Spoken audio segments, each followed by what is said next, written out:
जन्मभूमि बहुत अच्छा बनवा दिया। और उसने क्या किया कि 15 साधुओं की नियुक्ति की। 15 में 8 जो है महंत ब्राह्मण, 6 ब्राह्मण, 6 ठाकुर महंत, 1 चमार, ऐसा उसमें बताते हैं। लेकिन चमार महंत है कि नहीं है बताते हैं। दक्षिणी भारत का है वो चमार महंत है कि चमार की सर्टिफिकेट लगा के महंत बना है। ये अपने फायदे के लिए जहाँ इनको फायदा होता है वो हमको हिंदू कह देते हैं, और जहाँ इसको और हिंदू बनाने के बाद और ये छोड़ देते हैं, हम लोग छोड़ देते हैं, हम लोग चाहे जहाँ मत। क्योंकि ऋग्वेद, आयुर्वेद, अथर्ववेद, सामवेद ये कहता है, मनुस्मृति कहती है कि ये ब्राह्मण, क्षत्रिय, वैश्य यही 3 हिंदू हैं, और सभी शूद्र जो हैं, शूद्र को उसको इनसे फायदा लेने के लिए हिंदू कहा गया, उनको फायदा देने के लिए नहीं। क्योंकि वो कहता था ना, बाल गंगाधर तिलक, स्वराज हमारा जन्म सिद्ध अधिकार है। स्वराज अपने लिए मांग रहा था, सभी के लिए नहीं, स्वराज ठाकुर ब्राह्मण बनियों के लिए मांग रहा था। तो उसका सोच रहा था कि हमारे लोगों को मिलना चाहिए स्वराज। तो ये चल रहा था। तो आज दिन है, आज क्रिसमस डे भी, आज क्रिसमस डे है। क्रिसमस डे है तो इस क्रिसमस डे पर क्या है कि बाबा साहब डॉक्टर भीमराव रामजी अम्बेडकर वहाँ से जब पढ़ कर आए अमेरिका से, कोलंबिया यूनिवर्सिटी से, तो उन्होंने देखा कि यहाँ क्या बुराई है। उन्हें वेदों का अध्ययन करना चाहा, तो वेद सब संस्कृत में, तो संस्कृत वो जानते नहीं थे। फिर उन्होंने क्या किया कि फारसी, जर्मन, फिर यहाँ चले गए, फारसी और जर्मन दो भाषाओं को सीख करके और उसके सहारे इन वेदों का अध्ययन किया। तो यहाँ देखा यहाँ भारत में पहला वेद ऋग्वेद, आयुर्वेद, अथर्ववेद, सामवेद, और सबका बाप मनुस्मृति, और 4 वेद, 6 शास्त्र, 18 पुराण और 54 स्मृतियाँ सबके सभी संस्कृत में लिखी गई। संस्कृत सिर्फ 1 या 2 वर्ग के लोग ही पढ़ना लिखना जानते हैं और सभी नहीं। तो उन्होंने क्या किया कि मनुस्मृति को जब देखा, इसमें लिखा है कि ब्राह्मण ब्रह्मा को से सीने से ठाकुर, पैर से शूद्र, वैश्य पेट से पैदा हुआ। तो शूद्रों के साथ जो अत्याचार होता था उस उत्पीड़न को देख कर उन्होंने कहा कि हम जो है इस मनुस्मृति को इसको जलाएंगे, और लोगों को इकट्ठा करते तब वो इकट्ठे लोग हुए 25 दिसंबर 1927 को बाबा साहब ने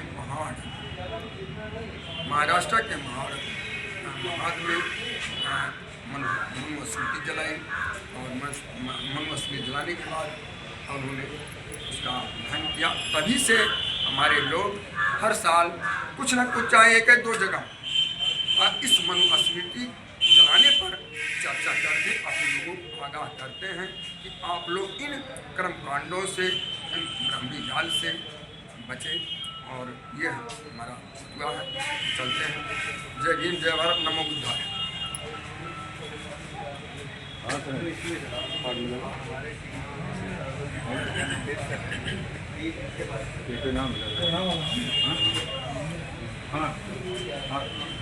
मिला है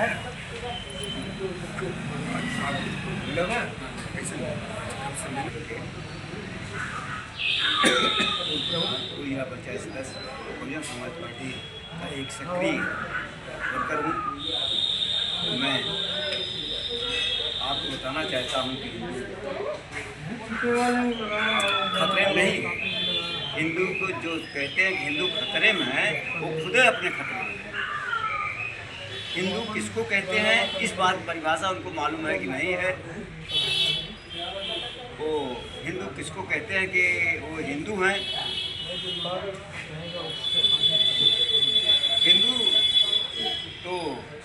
एक झुंड जिसको कहते हैं कि झुंड है, उसमें कुछ लोग पूरे गए हैं हिंदू।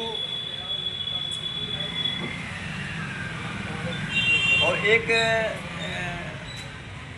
एक अभी जो महावक्ता, एक जो अपने को हनुमान जी का भांजा कहता है, बागेश्वर नहीं, वो दूसरा, उसने कहा है कि हिंदू वो लोग हैं जो आरक्षण को नहीं पाए, आरक्षण को न मिलने वाले लोग वो हिंदू। तो उसमें मैं जानना चाहता हूँ कि आरक्षण में उनसे बताना चाहता हूँ कि आरक्षण के लेने वाले तो सर्व समाज के लोग, ब्राह्मण भी आरक्षण लेता है, ठाकुर भी आरक्षण लेता है, वैश्य भी आरक्षण लेता है, शूद्र तो आरक्षण लेगा। क्योंकि इस समय जो गवर्नमेंट की पॉलिसी है उसमें EWS के अंदर जो 8 लाख की उनकी आमदनी बताई जाती है, उसमें वो आरक्षण लेगा। तो क्या ये देश के लोग हिंदू, कौन हिंदू, मैं समझ नहीं पाया उसको। हिंदू तो वो है जो सारे कर्मकांडों से हट करके मानवतावादी सिद्धांत रहता है, मानव होता है, कोई हिंदू नहीं, हिंदू को परिभाषा से नहीं है। अभी राजस्थान 2 दिन पहले की घटना है। राजस्थान में जो जैसे पंचायत बैठती है, उसमें बेटी और बहुओं को मोबाइल से दूरी बनाने के लिए, यहाँ तक कि पढ़ने लिखने के लिए भी मोबाइल से मना किया गया है। और ये क्या दर्शाता है आने वाले समय में कि जो लड़कियों का शोषण हो रहा था, बहुओं का शोषण हो रहा था, फिर अत्याचार भी बढ़ने वाला है कि ये मोबाइल के जरिए ख़त्म होने वाला है। इसके पहले, आज के पहले यहाँ तक कि बच्चियों को, महिलाओं को पूरे शरीर पर तक कपड़ा पहनने का अधिकार नहीं था। वो केवल कमर के नीचे ही कपड़ा पहनते थे।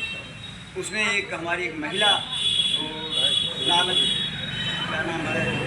नाम है, दीदी क्या नाम है, तो भैया देखिए बताइए, वो उसने ही एक पंचायत में उसने अपना ठान लिया कि आज से हुआ, उसको कपड़ा पहने पूरा कपड़ा पहना, तो पूरे गांव के लोग, समाज के लोग उसको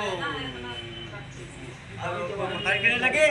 उसी दिन से पंचायत बुलाई गई और कहा सुनिए, अब उसमें जो बच्चियों को या महिलाओं को प्रताड़ित करने की ये वही समझ लेना चाहते हैं आज के लोग, आज के बीजेपी के लोग या हिंदू, अपने को हिंदू राष्ट्र करने वाले लोग ये चाहते हैं कि उसी तरह से जो अन्याय अत्याचार उस महिलाओं के साथ या गरीबों के साथ, दलितों के साथ हुआ था, वो आज तब हमारा वर्चस्व कायम रहेगा। राइट्स में आम मजाक उड़ाया जा रहा है, गॉड ऑफ ऑनर उनको क्या कहते हैं, कथावाचक को दिया जा रहा है। हाँ, कथावाचक तो वो क्या क्या कह डाले हैं, समाज के ऊपर, जाति के ऊपर, अपने ऊपर, सबके ऊपर कहते हैं। उनको उनका कोई विचार ही नहीं मिलता है, वो केवल अपने को ही भड़कावा रूप में। धन्यवाद।